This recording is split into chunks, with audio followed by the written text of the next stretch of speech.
Yes, good morning students. Welcome back to my YouTube channel, The Beauty of Physics. Myself Manoj Taneja. आज के इस video में बच्चों 15th chapter waves के back exercise questions cover करने जा रहे हैं। लास्ट वीडियो में बच्चों हमने standing waves, progressive waves, interference of waves के बारे में पढ़ा था। आज उसके क्वेश्चंस करने जा रहे हैं। आपकी नॉलेज के लिए बच्चों ये बता दिया जाए, वेव्स में से कुछ topics beats, Doppler's effect, Beats, Doppler's effect, and there is one more topic. All these have been removed from the syllabus of CBSE this particular year 2020-21. तो बच्चों हमें वही क्वेश्चंस करेंगे जो उन्हीं टॉपिक से हैं जो आपके सिलेबस में अभी बार हैं। वही वो एक्सरसाइज क्वेश्चंस करेंगे। जो क्वेश्चन इन टॉपिक से रिलेटेड होंगे वो हम नहीं करेंगे। तो स्टार्ट करते हैं बच्चों। फर्स्ट क्वेश्चन से 387 पेज ओपन कर लीजिए, मेरे साथ साथ कंटिन्यू करना है आपको। मैं पढ़ रहा हूं question. A string of mass 2.5 kg is under a tension of 200 Newton. Length of the stretched string is 20 meter. If the transverse jerk is struck at the one end of the string, how long does the disturbance take to reach the other end? तो बच्चों इसमें क्या कहा है question में, एक string है, a string of mass 2.5 kg is under a tension of 200 Newton. तो बच्चों हमें पता है स्ट्रिंग में क्या होता है, टेंशन। उसको स्ट्रेच किया हुआ है, it is stretched and the length of the stretch string is 20 metre. अब बच्चों हमें ये पता है, when a jerk is given a wave pulse is generated which is transferred to the next end. तो इसमें ये पूछा है बच्चों कितना टाइम लगेगा अगर ये हमारा स्ट्रिंग है जो कि इनिशियली स्ट्रेच था, मैंने यहां से एक पल्स जनरेट कर दी, इसको यहां से यहां तक जाने में कितना टाइम लगेगा। And length is 20 metre, length is 20 metre.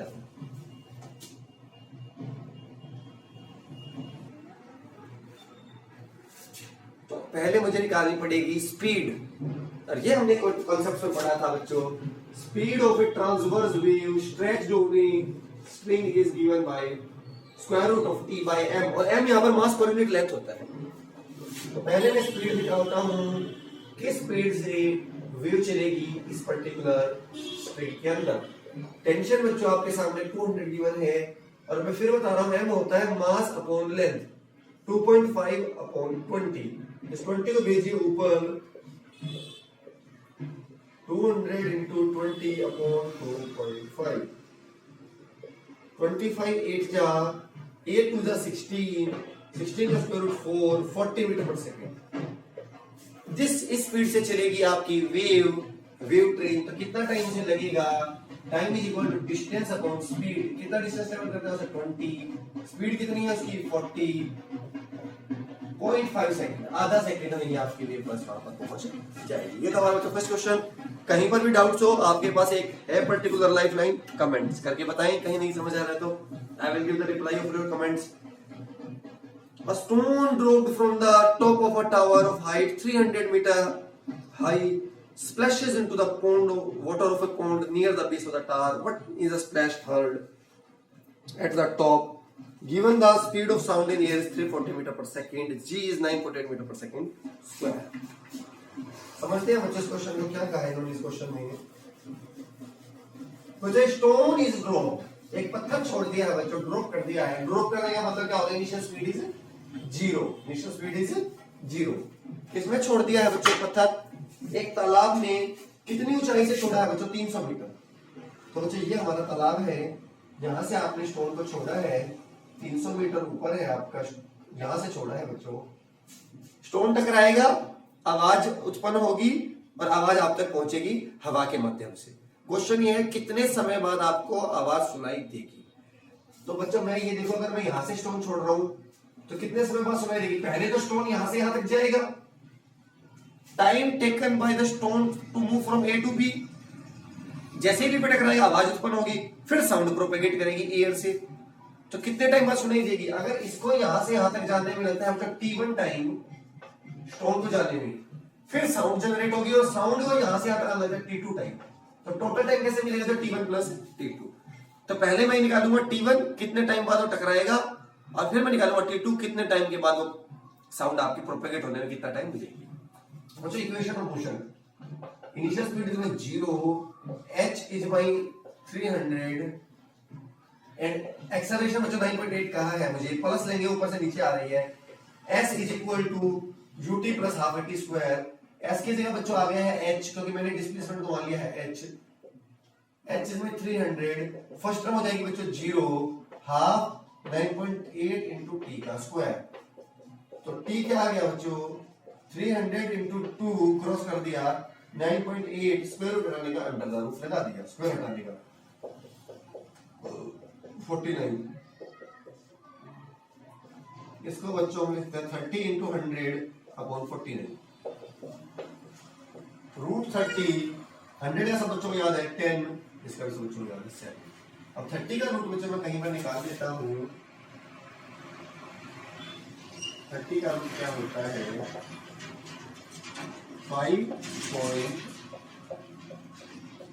5 to जा 100, 4 416 84 0 00 108 2 7, तो 5.5 कर लेते हैं बच्चों इसे, root 30 value 5.5 into 10 by 7 upon 10, 7 7 जा 6 0 7 8 जा और 7 7 जा 49, 6 0 7 8 जा 4 0 8 8 आ रहा है 8 8 7 7 जा 79, 6 0 7 2 56 4 0 7 5 जा 35 6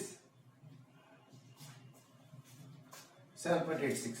अब कितना टाइम लगेगा साउंड को ऊपर आने में, साउंड चलेगी यूनिफॉर्म स्पीड से, कितनी स्पीड चलेगी ये 340 मीटर पर सेकंड इसमें कहा है, और कितना डिस्टेंस ट्रैवल करना है 3 metre, distance upon time 340, 15 upon 17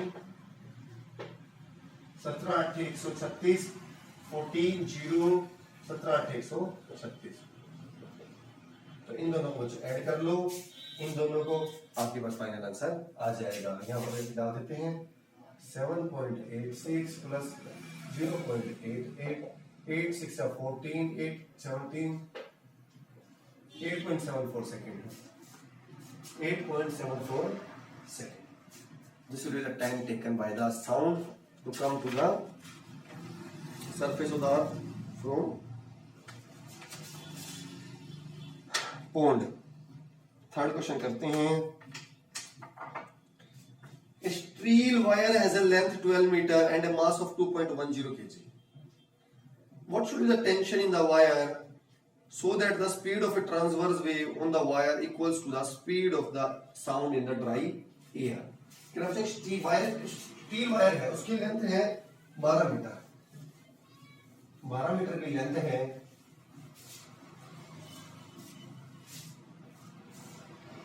और मास है बच्चों 2.1 kg, 12 मीटर लेंथ है, मास है 2.1 kg। कह रहे हैं कितना टेंशन होना चाहिए, टेंशन निकाल रहे हैं कि जो स्पीड होगी ट्रांसवर्स वेव की that equal to the speed of the sound in the dry air at 20 degree Celsius which is 343। कह रहा था टेंशन कितना हो, हमें पता है ट्रांसवर्स वेव में स्पीड का फॉर्मूला ये आता है, कह रहा था कि स्पीड इस वायर में स्ट्रिंग में साउंड की स्पीड के इक्वल आ जाए जो 20 डिग्री सेल्सियस तक गिवन है, तो जो v गिवन है 343, आपको t निकालना है, क्या करोगे दोनों तरफ स्क्वायरिंग, वेट यहां स्क्वायर हो जाएगा 343 का स्क्वायर और ये m चला जाएगा बच्चों मल्टीप्लाई में, m फिर बता रहा हूं इस फॉर्मूले में होता है मास पर यूनिट लेंथ, मास 2.1 अपॉन लेंथ 12, फिर भी कट हो रहा है। अब बच्चे कैलकुलेशन कर लेते हैं थोड़ा सा टाइम सेव करने के लिए यूजिंग दिस फोन।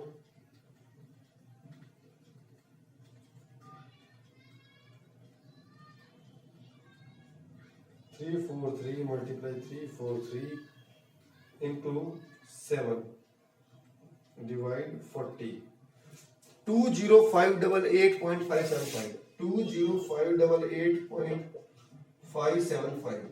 तो साइंटिफिक नोटेशन में चले जाते हैं 2.0588 इंटू 10⁴ न्यूटन, और इसे लिख सकते हैं हम 2.06 राउंड ऑफ करके इंटू 10⁴ न्यूटन। ये हम इसे लिख सकते हैं। This can be written 2.06 into 10⁴ newton. चलते हैं नेक्स्ट क्वेश्चन पर। Use the formula v equal to, ये बच्चा हमने लाप्लास करेक्शन में फॉर्मूला किया था, लाप्लास करेक्शन में square root of gamma p by rho. Why the speed of sound in air is independent of pressure. बच्चों यहां से हमें गामा की डिपेंडेंस, ये है बच्चों speed of sound bye Laplace correction, corrected formula. तो कह रहा है प्रेशर पर इंडिपेंडेंट आ रही है, यहां से प्रेशर पर दिखा रहा है, बट बच्चों डेंसिटी को मैं पुट करूं, डेंसिटी होती है मास पर यूनिट वॉल्यूम हो गया ऊपर, और आइडियल गैस की इक्वेशन होती है PV इक्वल टू RT।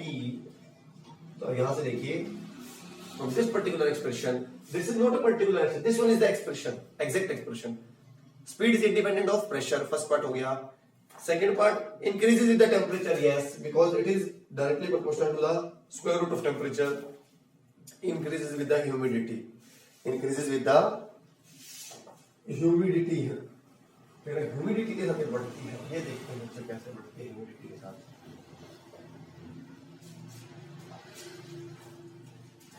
बच्चों humidity super dry air, humidity के बढ़ने के साथ जो डेंसिटी घट जाती है। तो ड्राई एयर में जो डेंसिटी है ρD, और ह्यूमिड एयर में है ρH। मुझे डिवाइड करता हूं मैं जब VH और VD को, जब आप डिवाइड करोगे लेफ्ट हैंड साइड को, तो क्या आने वाला है ρD बाई ρH। और अभी बताया आपको मैंने बच्चों, ह्यूमिड एयर की डेंसिटी क्या है, डेंसिटी कम कर देती है, ह्यूमिडिटी कम, ρD की ज्यादा है, तो VH is greater than VD। इसीलिए speed of sound in humid air is more than speed of sound in dry air. Okay, तो नेक्स्ट क्वेश्चन चलते हैं।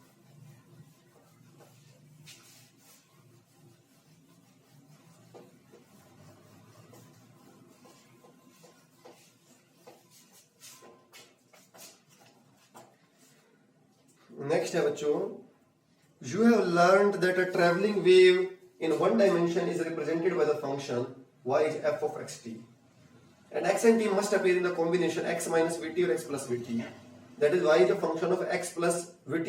Is the converse true? Example, if the following functions for y can represent a traveling wave. क्या कह रहे हैं बच्चों? तो हमने क्लास से पढ़ते समय समझा था कि वेव की इक्वेशन ये होती है a sin kx minus omega t,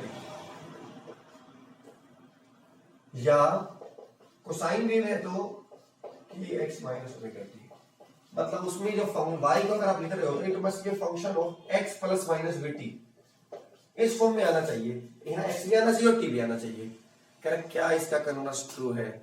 कोई भी आपको x और t के टर्म इस टर्म में फंक्शन दे दें, क्या वो वेव को रिप्रेजेंट करेगा? नहीं।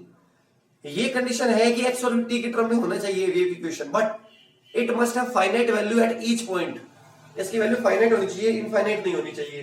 तो कुछ फंक्शंस दिए हम उनको चेक कर रहे हैं, x माइनस vt का स्क्वायर, ये बच्चों वेव को रिप्रेजेंट नहीं कर सकता। क्यों? क्योंकि ये हर कोई भी x और t की वैल्यू के लिए हमेशा पॉजिटिव आएगा, स्क्वायर है। पहली बात हमें उससे पता है वेव में कुछ पॉइंट्स नीचे भी जाते हैं तो डिस्प्लेसमेंट की वैल्यू नेगेटिव भी होती है कुछ पॉइंट्स के लिए। सेकंड बात, x और t, when x is very very large greater than vt, तो this term blow of infinity को अप्रोच करेगा, जो कि नहीं होना चाहिए। तो it can not represent a wave. Second, logarithmic of x plus vt by x not, again हमें पता है log infinity is not defined, again when x is much much greater than vt और x की value इस तरीके से होगी, बहुत लार्ज वैल्यू अचीव कर ली, तो ये भी कहा जाएगा वो चाहिए infinity, log infinity again is infinity, तो अभी प्रॉब्लम आ जाएगी। Third, 1 by x plus vt, same problem with this term also, for large values of x this denominator When x is very small, t is very small, this term is becomes very very small, becomes 1 by this becomes very large. तो again function is not defined, तो आपका wave represent नहीं कर सकता है. करते हैं next question.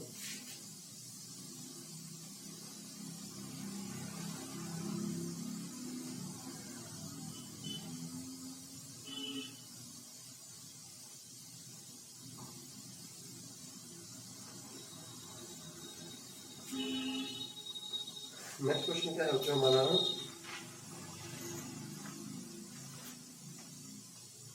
A bat emits an ultrasonic sound of frequency 1000 kilohertz in air. Ninth हमने पढ़ा था ultrasound, ultrasonic, infrasonic, Audible range वगैरह साउंड वाले चैप्टर में वहीं से रिलेटेड कर रहा है.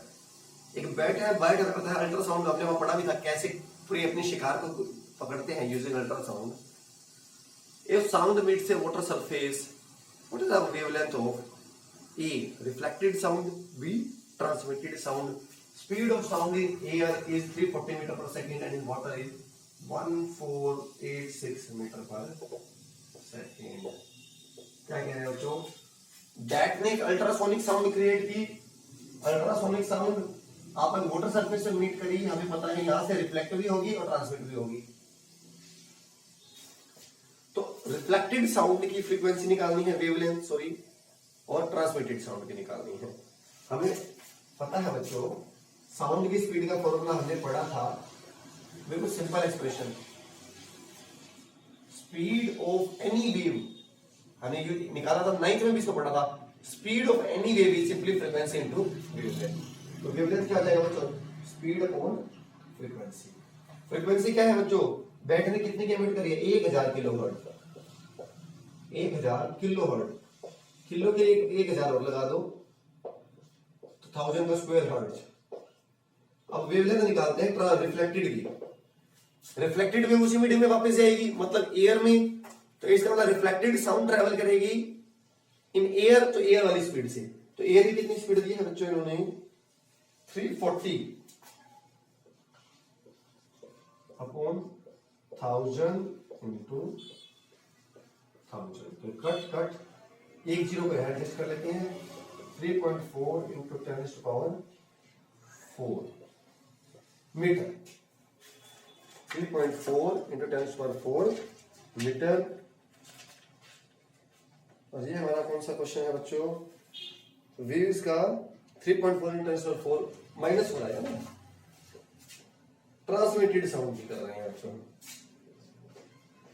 ट्रांसमिटेड साउंड के अंदर जाएगी तो साउंड के अंदर ट्रेवल करेगी. साउंड ट्रांसमिटेड साउंड वाटर के अंदर जाएगी तो वाटर की स्पीड से ट्रेवल करेगी. वाटर में क्या स्पीड है साउंड की? 1486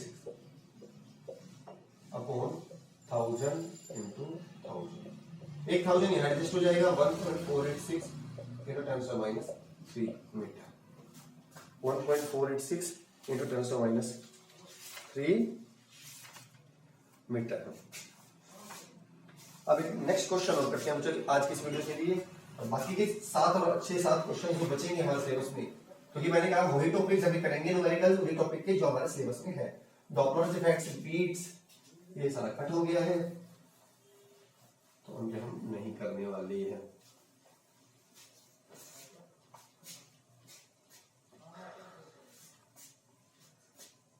इसी टाइप का क्वेश्चन है बच्चों. A hospital uses an ultrasonic scanner to locate tumours in the tissue. कई बार बच्चों प्रॉब्लम हो जाती है, टिश्यूज में ट्यूमर आ जाते हैं. आपने सुना भी होगा ट्यूमर वगैरह के बारे में.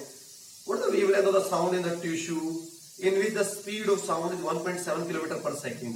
The operating frequency of scanner is 4.2 megahertz. तो बच्चों वहां पर क्या होता है? बेसिकली एक स्कैनर होता है, उसके हेल्प से अल्ट्रासाउंड अंदर भेजी जाती है. अल्ट्रासाउंड बेसिकली रिफ्लेक्ट होकर स्ट्राइक कर वापस आती है. पर अल्ट्रासोनिक स्कैनर पर अब वो इमेज बनती है, फिर वहां से आपको प्रोवाइड कराया जाता है हार्ड कॉपी प्रिंट आउट निकाल करके क्या प्रॉब्लम है आपको जो शो किया जाता है. तो बेसिकली अंदर का एनालिसिस हमारा अल्ट्रासोनिक वेव्स के थ्रू होता है. तो अल्ट्रासोनिक स्कैनर जो इंस्ट्रूमेंट होता है उसने जो अंदर अल्ट्रासोनिक वेव भेजी है वो कितनी फ्रीक्वेंसी की भेजी है? 4.2 मेगाहर्ट्ज. मेगा 10 की शक्ति 6 होता है, 10⁻⁶ जिसे हम कहते हैं इंग्लिश में. और बच्चों अंदर अल्ट्रासोनिक ह्यूमन टिश्यू के अंदर चल रही है, इन्होंने कहा 1.7 किलोमीटर पर सेकंड. किलोमीटर की जगह बच्चों हम 1000 मल्टीप्लाई करेंगे तो 1700 सेकंड इन आवर्स, और हर्ट्ज भी कह सकते हैं, sorry metre per second not hertz, sorry this is on speed. Yes, what we have to determine wavelength, again the lambda is what v by nu, 4.2 into 10 power 6 upon 1700,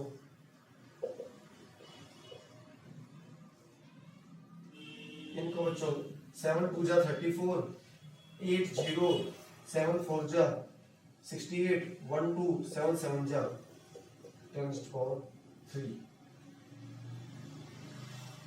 10 power 3 metre, 10.3 metre. एक बार जो इसका answer check कर देते हैं।